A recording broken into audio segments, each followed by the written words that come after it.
L'écologie fait désormais partie intégrante de notre univers et aussi du monde de l'automobile. Moteur s'intéresse aujourd'hui à un problème que connaissent tous les garagistes et les préparateurs. Que faire de ces huiles usagées? Une réglementation existe et nous nous sommes penchés sur le sujet. Tout acquis à notre passion du sport automobile, nous ne pensons pas spontanément aux nombreuses conséquences environnementales des courses automobiles. Entre autres au niveau du recyclage de multiples produits de consommation que sont les pneus, les freins ou encore les huiles moteurs. Et que dire alors des tonnes d'huile usagées générées par la circulation quotidienne? Un cadre législatif a donc été mis en place. Depuis quelques années, il existe une obligation de reprise pour les huiles usagées.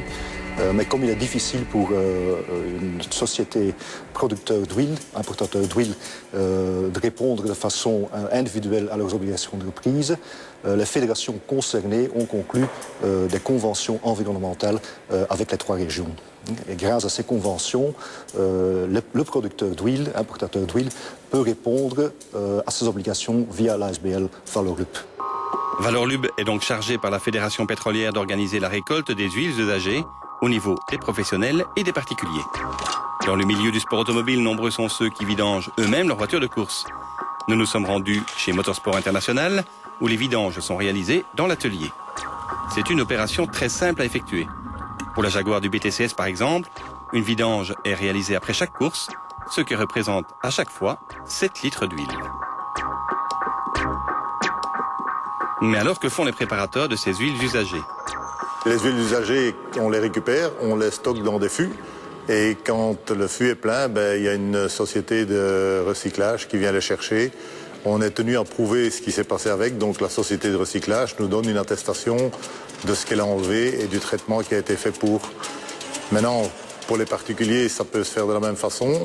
Récupérer les huiles et les déposer au Reciparc qui sont organisés pour faire le recyclage des vieilles huiles. Pour Motorsport International, le volume est suffisamment important pour faire appel à une société spécialisée dans la collecte des huiles usées. Mais pour le particulier, une seule adresse, le parc à containers le plus proche. Vous versez votre huile usagée dans un bidon, pourquoi pas celui d'origine? Les parcs à containers sont prêts à vous accueillir. Au niveau des intercommunales wallonnes de gestion de déchets, c'est plus de 235 parcs à conteneurs sur l'ensemble de la région wallonne. Ça représente donc évidemment des sites qui collectent de manière séparée les huiles moteurs. C'est de l'ordre pour l'année dernière, de l'ordre de 940 tonnes d'huile moteur qui ont été collectées grâce aux apports des particuliers. Pratiquement, comment les particuliers doivent-ils faire? C'est des bidons, c'est des bouteilles qu'ils présentent et qu'ils déposent donc au personnel à l'entrée des parcs à conteneurs qui, eux, se chargeront alors de les déverser dans les huiles prévues à cet effet. Ce qui est important à souligner encore, c'est que toutes ces huiles vont connaître une deuxième vie. Elles sont cyclées, donc elles sont collectées par un récupérateur agréé et ensuite recyclées en huile de seconde catégorie, comme on le précise, donc principalement utilisées dans les engins agricoles.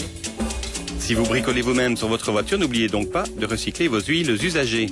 C'est simple, gratuit et écologiquement correct. Et voilà, c'est sur ces images que se termine Moteur. Si vous avez pris l'émission en cours, eh bien, vous pouvez toujours retrouver